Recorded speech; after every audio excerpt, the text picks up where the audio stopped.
পরকীয়ার শাস্তি কি? পরকীয়ার শাস্তি হচ্ছে ইসলামের সবচেয়ে ভয়াবহ, সবচেয়ে ভয়াবহ। দেখুন, বিবাহিত মানুষ যদি জেনায় লিপ্ত হয় শাস্তি কি জানেন তো?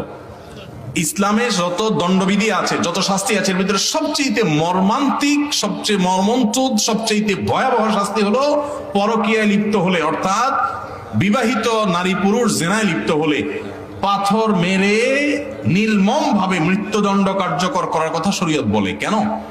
আমরা অনেকে হয়তো মনে করি দুজনে খুশি মনে করেছে একটা অন্যায় কাজ, শাস্তি হতে পারে, অন্যায় করেছে সেজন্য তাই বলে মেরে ফেলতে হবে, এত বড় কি অন্যায় করেছে? দেখুন, পরকীয়া, সমকামিতা, এই অপরাধগুলোর শাস্তি কেন মৃত্যুদণ্ড ইসলাম রেখেছে জানেন? এর অনেক কারণের ভিতরে একটা কারণ এটা যে পৃথিবীতে মানব সভ্যতা, মানুষের অস্তিত্ব টিকে থাকবে বৈবাহিক সাধারণ প্রক্রিয়ার মাধ্যমে।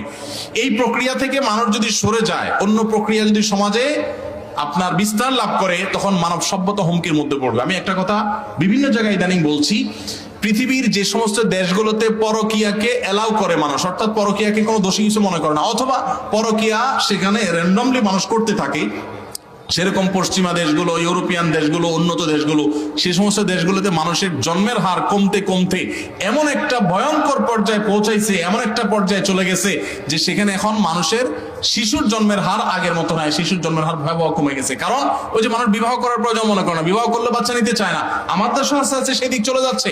এই জন্য পরকীয়াকে ইসলাম সবচেয়ে কঠোর অপরাধ হিসেবে দেখে, এর শাস্তি অত্যন্ত ভয়াবহ।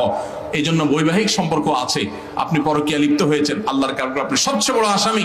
আল্লাহ আপনাকে বৈবাহিক হালাল উপায়ে আপনার যৌন আকাঙ্ক্ষা পূরণের ব্যবস্থা রেখেছেন, তারপর আপনি অন্যায় লিপ্ত হচ্ছেন।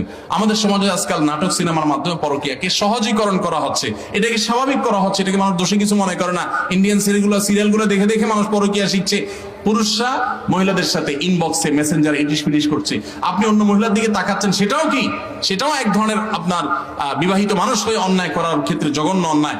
আবার মহিলা মানুষ তিনি একই কাজ হয়তো করছেন গোপনে, প্রকাশ্যে, বিভিন্ন ভাবে। আল্লাহ তাআলা আমাদের সবাইকে এই গুনাহ থেকে বেঁচে থাকার তৌফিক দান করুন।